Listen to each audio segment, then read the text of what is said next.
Hi hello എല്ലാവർക്കും നമസ്കാരം. മൗനരാഗം സീരിയലിൻ്റെ നാളത്തെ സൂപ്പർ ഹിറ്റ് പ്രമോ വിശേഷത്തിലേക്ക് എല്ലാവർക്കും സ്വാഗതം കേട്ടോ. അങ്ങനെ നമ്മുടെ പ്രകാശ് എന്താ അങ്ങ് സന്തോഷത്തിൽ ആറാടുകയാണ്. പ്രകാശിൻ്റെ ഹൽദി ദിവസമാണ് വന്നെത്തിയിരിക്കുന്നത്. പ്രകാശിന് ഇതിൽ പരം സന്തോഷം ഇനി സംഭവിക്കാനേ ഇല്ല. അപ്പോൾ ദാ കാർത്തിക ഇതൊക്കെ കണ്ടിട്ട് ശരിക്കും പറഞ്ഞാൽ അവളങ്ങ് രസിക്കുകയാണ്.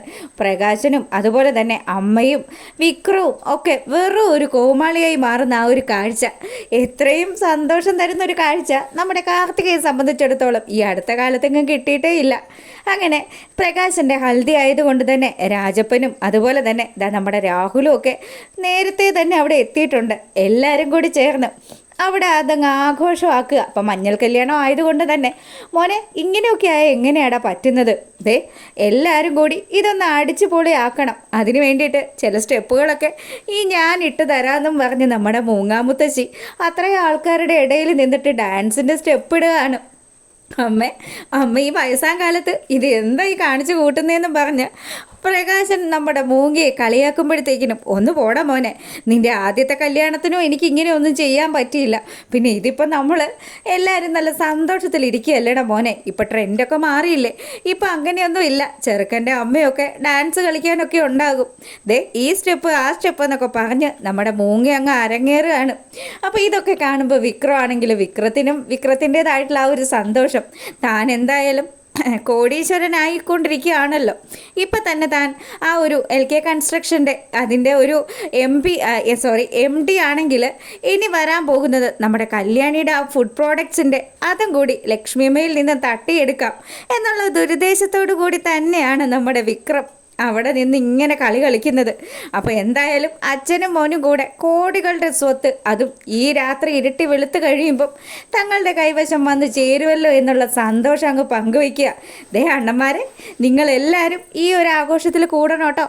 എല്ലാവർക്കും വേണ്ടുന്ന സാധനങ്ങൾ ഞാൻ കരുതി വെച്ചിട്ടുണ്ട്. എല്ലാവരും ആവശ്യാനുസരണം കഴിച്ചോണം. പിന്നെ ഈ പ്രകാശൻ ചിലവൊന്നും ചെയ്തില്ല എന്ന് മാത്രം നിങ്ങളാരും പറയരുതെന്നൊക്കെ പറഞ്ഞ് പ്രകാശൻ അങ്ങ് പൊങ്ങച്ചൊക്കെ കാണിക്കുക. അപ്പോൾ രാഹുലിനാണെങ്കിൽ ഇതൊന്നും കണ്ടിട്ട് തീരെ അങ്ങ് ഇഷ്ടപ്പെടുന്നൊന്നുമില്ല.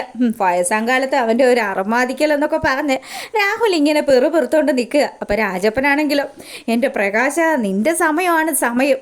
ഈ വയസ്സാം കാലത്ത് നിനക്കിതേ നല്ലൊരു കുടുംബത്തിൽ നിന്ന് അതും ഇത്രയും കാശുകാരിയായിട്ടുള്ള ഒരു ഭാര്യയെ കിട്ടുന്നു എന്ന് പറയുമ്പോൾ അതെ അണ്ണാ, ഇതൊക്കെ എൻ്റെ ഭാഗ്യം തന്നെയാണ്. ആ ദീപ എന്ന് പറയുന്ന മാരണം എൻ്റെ തലേന്ന് പോയല്ലോ. അതിന് ശേഷം എനിക്ക് വെച്ചടി കയറ്റമാണ്. പിന്നെ കല്യാണിയും കിരണും അവരെയൊക്കെ ഞാനിപ്പോൾ ഒതുക്കും. കാര്യം എന്താണെന്ന് വെച്ചാൽ എൻ്റെ മോളായിട്ട് വരുന്ന കാർത്തിക ഉണ്ടല്ലോ, പുള്ളിക്കാരി ചില്ലറക്കാരിയല്ല. അങ്ങ് ചെന്നൈയിലൊക്കെ വലിയ ബിസിനസ്സും കാര്യങ്ങളും ഒക്കെ ചെയ്തിട്ട് പ്രഗത്ഭയായിട്ടുള്ളവളാണ്. അവൾ ഇവിടെ വന്നു നമ്മുടെ കിരണിൻ്റെയും കല്യാണിയുടെയും ഒക്കെ സാമ്രാജ്യം അങ്ങ് തകർത്തടിച്ച് വെച്ചിരിക്കുകയാണ്. എടാ രാഹുലെ, നമ്മളാണ് ഇനി അങ്ങ് വിജയിക്കാൻ പോകുന്നത്. കല്യാണിക്കൊക്കെ നമുക്ക് നല്ല മുട്ടം പണി കൊടുക്കാൻ സാധിക്കുമെന്നൊക്കെ പറഞ്ഞ് പുള്ളിക്കാരൻ ഇങ്ങനെ പറയുന്ന ആ സമയത്ത് നമ്മളെ കാണിക്കുന്നത് കിരണിനെയും കല്യാണിയും ദീപയും ഒക്കെയാണ്. അപ്പം ഇവിടെ നടക്കുന്ന ഹൽദി വിശേഷങ്ങൾ അപ്പം തന്നെ നമ്മുടെ കിരണിൻ്റെയും കല്യാണിയുടെയും ഒക്കെ ഫോണിൽ വീഡിയോസായിട്ടും ഫോട്ടോസായിട്ടും ഒക്കെ നമ്മുടെ കാർത്തിക എത്തിച്ചു കൊടുക്കുന്നുണ്ട്. കണ്ടില്ലേ അമ്മേ, അയാൾ ഈ വയസ്സാം കാലത്ത് നിന്ന് തുള്ളുന്നത്. കിളവിയൊട്ടും മോശമല്ലല്ലോ മോളെ. അങ്ങനെ ദീപയ്ക്കാണെങ്കിൽ ഇതൊക്കെ കണ്ടിട്ട് ശരിക്കും പറഞ്ഞാൽ സന്തോഷമാകുകയാണ്. ഇന്നത്തെ കൊണ്ട് ഇവൻ്റെ ഈ സന്തോഷവും അർമാദിക്കലും ഒക്കെ അങ്ങ് അവസാനിക്കുമല്ലോ മോളെ. ഞാൻ അത് തന്നെയാണ് വിചാരിച്ചിരിക്കുന്നത്. എന്തായാലും ഇവൻ അധിക നാൾ ഇതുപോലെ സന്തോഷമായിട്ട് പോവില്ല. ഇപ്പം തന്നെ അവൻ്റെ 2 അറ്റാക്ക് കഴിഞ്ഞതാ. ഇനി ഒരു അറ്റാക്കിനുള്ള സാധ്യത ഞാൻ നാളെ കാണുന്നുമുണ്ട്. അപ്പം ആംബുലൻസും കാര്യങ്ങളും ഒക്കെ റെഡിയാക്കി വെച്ച വിക്രത്തിന് അവൻ്റെ അച്ഛനെ രക്ഷിക്കാൻ പറ്റുമെന്നൊക്കെ ദീപ പറയുകയാണ്. അത് തന്നെ അമ്മേ, ഈ കോമാളിത്തരമൊക്കെ കണ്ടിട്ട് മനുഷ്യന് ചിരിക്കാനാ തോന്നുന്നതെന്ന് പറഞ്ഞ് കല്യാണി ആ ഫോട്ടോസ് വീണ്ടും എടുത്ത് വെച്ച് നോക്കി ചിരിക്കുക. അപ്പം ഇവരിങ്ങനെ സംസാരിച്ചുകൊണ്ട് നിൽക്കുമ്പോൾ നമ്മുടെ കിരൺ പറഞ്ഞു, അതെ അമ്മേ, നമ്മൾ ഉദ്ദേശിക്കുന്ന പോലെയൊന്നും അല്ല പ്രകാശൻ, അവൻ കുറുക്കനാണ്. നാളത്തെ ആ ഒരു സംഭവം അതെങ്ങനെയായിരിക്കും ലക്ഷ്മി ആൻറ്റി പ്ലാൻ ചെയ്യുക എന്നുള്ള കാര്യത്തിൽ മാത്രമേ എനിക്കൊരു സംശയമുള്ളൂ. എന്തായാലും നാളെ വിവാഹമൊന്നും നടക്കാൻ പോകുന്നില്ല. പിന്നെ അവർ പറഞ്ഞതുപോലെ തന്നെ നാളെ തന്നെ ആ ഒരു സർപ്രൈസ് പൊളിക്കാനും സാധ്യതയൊന്നുമില്ല. എന്തായാലും നമുക്ക് കാത്തിരുന്ന് കാണാൻ പോനെ. രാവിലെ എല്ലാവരും രജിസ്റ്റർ ഓഫീസിലേക്ക് പോയിക്കോണം. അവിടെ വെച്ച് കാണാമല്ലോ പ്രകാശൻ എന്താ സംഭവിക്കാൻ പോകുന്നതെന്ന്. പ്രകാശൻ്റെ പ്രകാശമൊക്കെ അവസാനിച്ച് പ്രകാശൻ അസ്തമിച്ച് നിൽക്കുന്ന കാഴ്ച കാണണം എനിക്ക്. അതിനുവേണ്ടിയാണ് ഞാൻ കാത്തിരിക്കുന്നത്. അവനങ്ങനെ ആരും അല്ലാണ്ടാകുന്ന സമയത്ത് എനിക്ക് അവൻ്റെ മുന്നിൽ പോയി നിന്ന് ചിരിക്കണമെന്ന് ദീപ ഇങ്ങനെ വളരെ പകയോടുകൂടി പറയുമ്പോൾ അമ്മ ഇങ്ങനെയൊക്കെ പറയുകയാണെങ്കിൽ കിരണേട്ടാ, അമ്മ എത്രമാത്രം അനുഭവിച്ചിട്ടുണ്ടാകും ആ മനുഷ്യൻ്റെ അടുത്ത് നിന്നും. അമ്മ മാത്രമല്ല, ലക്ഷ്മി ആൻറ്റിയും ഒരുപാട് സഹിച്ചു കാണും. അതിനുള്ള കൂലിയാണല്ലോ ഇപ്പോൾ അയാൾക്ക് അമ്മയും മോളും കൂടി ചെന്നൈയിൽ നിന്ന് വന്ന് കൊടുത്തുകൊണ്ടിരിക്കുന്നത്. അങ്ങനെ പ്രകാശൻ്റെ പതനം ദാ തുടങ്ങിക്കഴിയുകയാണ്. പ്രകാശൻ ഈ രാത്രി അങ്ങ് സന്തോഷത്തിൽ ആറാടുന്ന സമയം നമ്മളെ കാണിക്കുന്നത് ലക്ഷ്മിയമ്മയാണ്. അപ്പം ലക്ഷ്മിയമ്മ വളരെയധികം ഹാപ്പി ആയിട്ടിരിക്കുക. നാളെ പ്രകാശൻ്റെ മുഖം ചുക്കിച്ചുളിയുന്ന കാഴ്ച കാണാൻ വേണ്ടിയിട്ട്. അപ്പം കാർത്തിക അങ്ങോട്ട് ചെല്ലുക.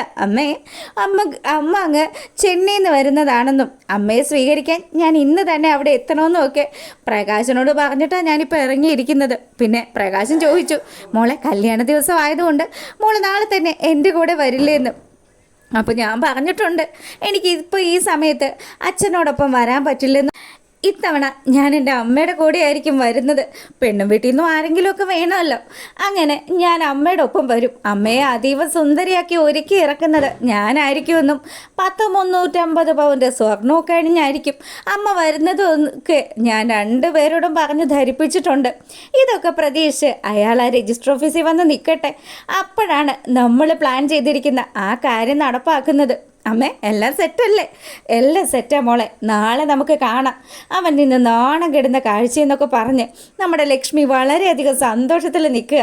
ഇതൊക്കെ കാണുമ്പോൾ കാർത്തികയാണെങ്കിലോ തൻ്റെ അമ്മ അനുഭവിച്ച ആ ദുഃഖങ്ങളൊക്കെ അത് ഇത്ര പെട്ടെന്ന് ഇപ്പോൾ പ്രകാശനിലേക്ക് ചെന്ന് പ്രകാശനോട് പകരം വീട്ടാൻ സാധിക്കുമെന്ന് നമ്മുടെ കാർത്തികയും മനസ്സിൽ പോലും ധരിച്ചതല്ല. എന്തായാലും കാർത്തികയ്ക്ക് അച്ഛനെന്ന് പറയുന്ന ആ മഹാഭാവിയെ പൊളിച്ചെടുക്കാൻ കിട്ടുന്ന ഒരു അവസരമാണല്ലോ. അത് അമ്മയും മോളും നല്ല രീതിയിൽ തന്നെ ഉപയോഗിക്കുമെന്നൊക്കെ കാണിച്ചുകൊണ്ടാണ് നാളത്തെ പ്രമോ വന്നിരിക്കുന്നത്. അപ്പോൾ ദാ നിങ്ങൾക്ക് ഇഷ്ടപ്പെട്ടിട്ടുണ്ടെങ്കിൽ ഒന്ന് ലൈക്ക് ചെയ്തേക്കണേ. എല്ലാ കൂട്ടുകാർക്കും നല്ലൊരു രാത്രിയൊക്കെ ആശംസിച്ചുകൊണ്ട് വീഡിയോ